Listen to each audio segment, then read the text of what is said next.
Good afternoon.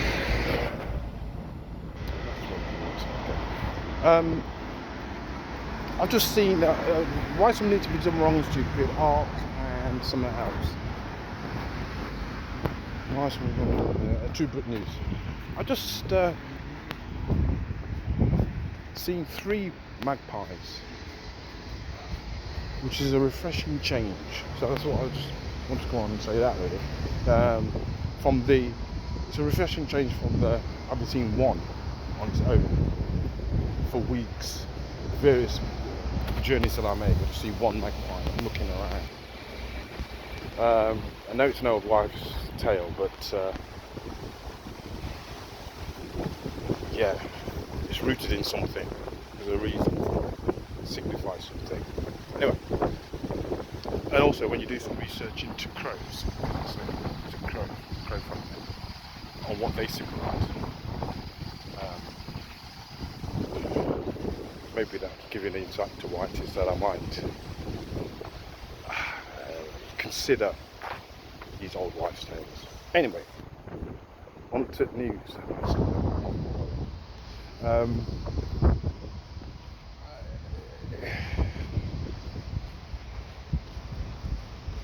Just to say that I intending to do today 2 videos where I rant about the videos that I've posted, but like these 2 are the most recent ones, as I think we're on the 2nd of July. So what do I want to? Well, I am seeing more things occurring in the public domain, and what I mean by that, BB's mainstream media. Little glimpses. In fact, some of it is so can't bear to watch it. I mean, I don't watch it anyway. Like what I'm watching is just intolerable. In terms of some of the news items that they are talking about, reporting on, or showing you, they're horrendous.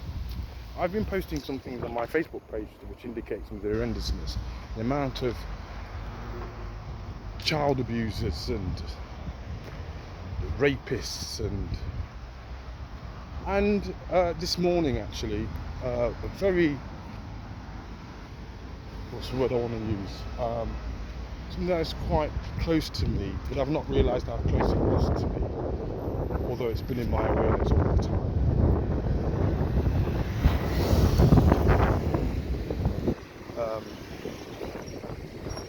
So I'm just crossing the zebra crossing here. Crossing.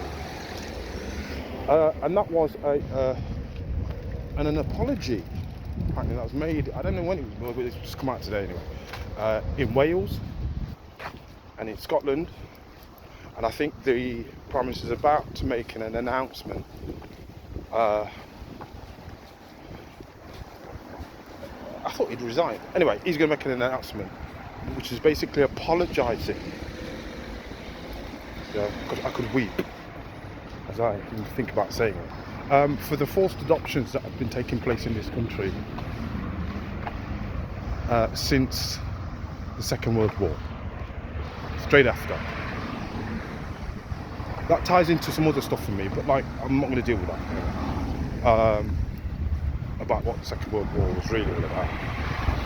It's not what we've been told at all. However, the point, forced adoptions. So,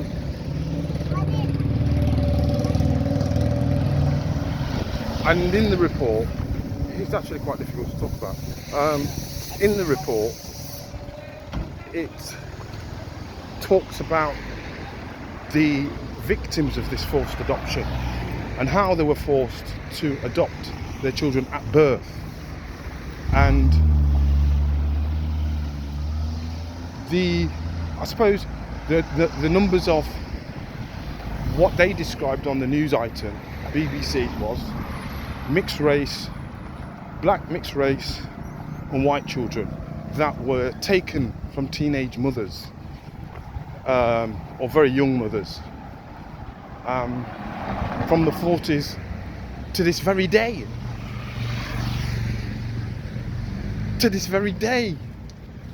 and forced under the guise of whatever it is that they used to say in the 60s, the 70s.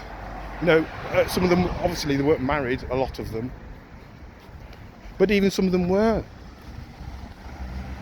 They were, minutes after they were born, they were taken and put up for adoption. So it makes you consider, or it makes you realise the need for adoption and fostering agencies popping up all over the goddamn place, and what happened to some of those children, and particularly, in light of a couple of weeks ago, it might have been last week, there was the adoptive homosexual couple who raped a 13-month-old child, their adopted child, that was given to them by the state. So I might say more about this later, and its implications. Because it's showing up a lot of shit, basically, lots of shit in lots of different areas, in lots of different. I've been chair of a fostering panel, chair and vice chair. I have to say, not for very long, not because about my competency, but it was about the challenges that I would make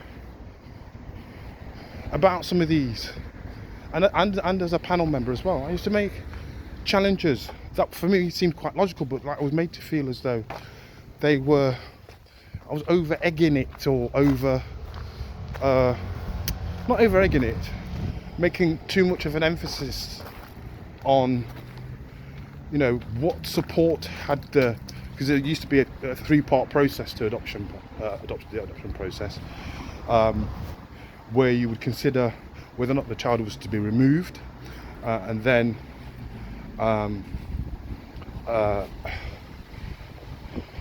children to be placed, and then the suitability of applicants to be placed with the child. The first process they took away quite early on. Actually, we had no involvement in that, had no say as panel members. They took that away and made that an agency responsibility, and that came actually shortly after you began to see the privatisation of fostering services initially and particularly, but also woven within it more of the adoption process as well was being sucked down in the city that I'm in. And yes, people should be alarmed, but I just, for my own security, I suppose, they've teamed up with other. They've made it a regional process now, so it reduces the chance for safety and security, and good matches, and also to track and trace, if you like, the progress both of the children that have been taken from their birth families, brought into the care process, then adopted or fostered out to families, to ensure that process that it remains healthy and supportive and meets the needs of the child. That has been slowly eroded over time, again partly by privatisation, and a lot of the privatised agencies or the agencies that were created out of the local authorities not wanting to, or being instructed to devolve responsibility away from the local authority into the private sector, saw the emergence of all these fostering agencies all over the place, who are now, it made it too easy for children, in my view, to be misunderstood, and now it seems trafficked and abused, and and it has its roots back at you know, this thing that they were doing back in the 1940s, straight after the Second World War, snatching people's children from them at birth. You know, and there's thousands of women like this. I know one. Till the next time, may your spirituality remain strong.